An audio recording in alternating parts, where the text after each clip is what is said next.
Hey guys, Bobi here. Today we're gonna take a look at how to prepare for the OSCP labs and what the whole journey actually means. Um, Starting right off the bat, my first point would be allocating as much time as you can for the whole preparation thing. So, in my case, I was a student when I started the preparation, so I didn't really have that much time. But I guess if you're already working or you already have a family and stuff like that, it's even worse with the time. So I would say that being able to allocate as much as 1 to 2 hours a day prior to, let's say, for a period of like 3 months before starting the actual OSCP labs would be critical. Not only because you don't really know what to expect, but more because you really have you really need to go through all of the required steps to actually not waste your time and not waste your money. The second point would be knowing your level. I mean, approximate level from beforehand. So what I mean by approximate level, well, not everybody's a professional from the get-go, right? I mean, I don't think anybody is. So knowing your level from beforehand is essential, so you know how much time you actually have to dedicate and how much and what other things you actually have to improve, right?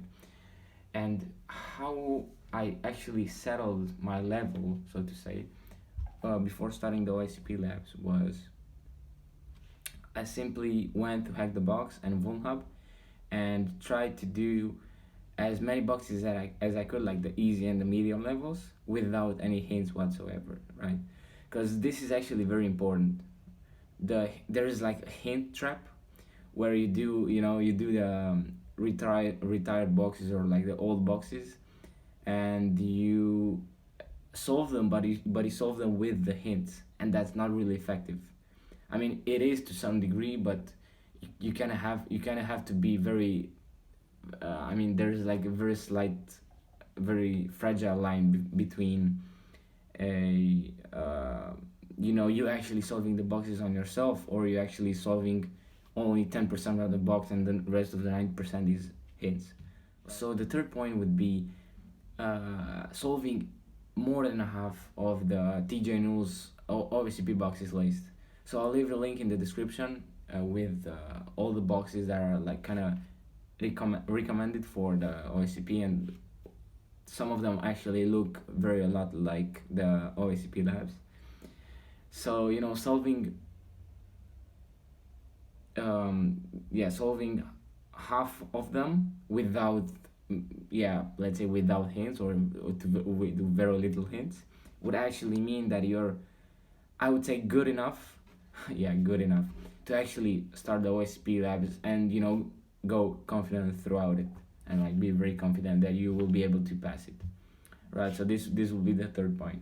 The fourth point would be being comfortable with stack-based buffer overflows, right? I was actually very scared at first, as I guess many more of you are.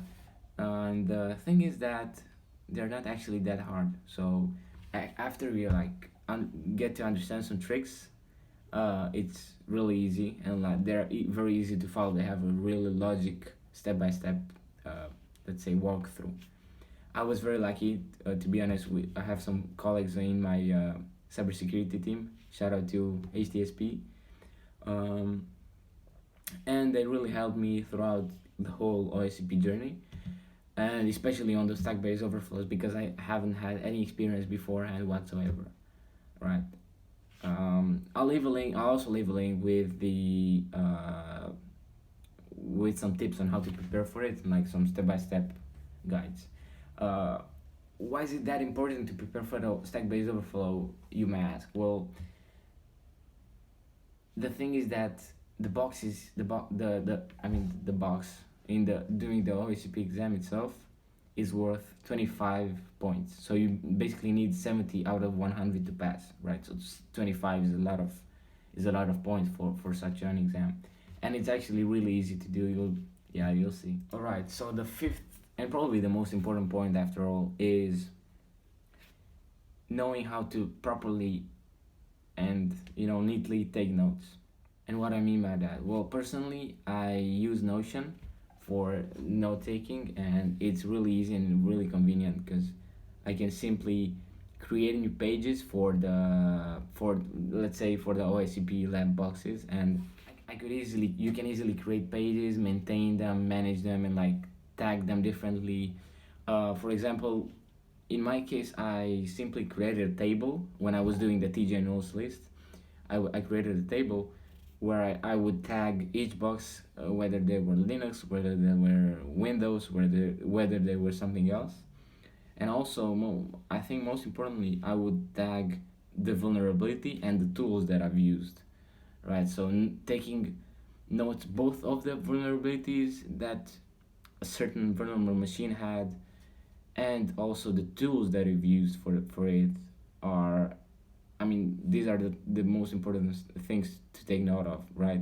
Because you will be in the case of, oh, I have this, I don't know, Active Directory vulnerable machine, but I don't actually know what tools I previously used, right? So you go on Notion, you create like the table, you have a box, and you'd say, oh, this was Active Directory, Windows, I don't know what kind of version, and I've used this, and this and that, right? So you'll be very convenient, and you could search very easily, even during the exam.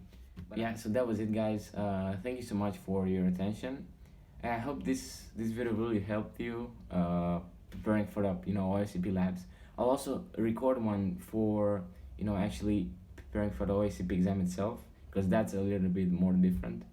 But this should, with the tips here, I'm very confident that you will be more than prepared for starting the OSCP labs themselves. So yeah, good luck on that, and I'll see you on the next video. Bye.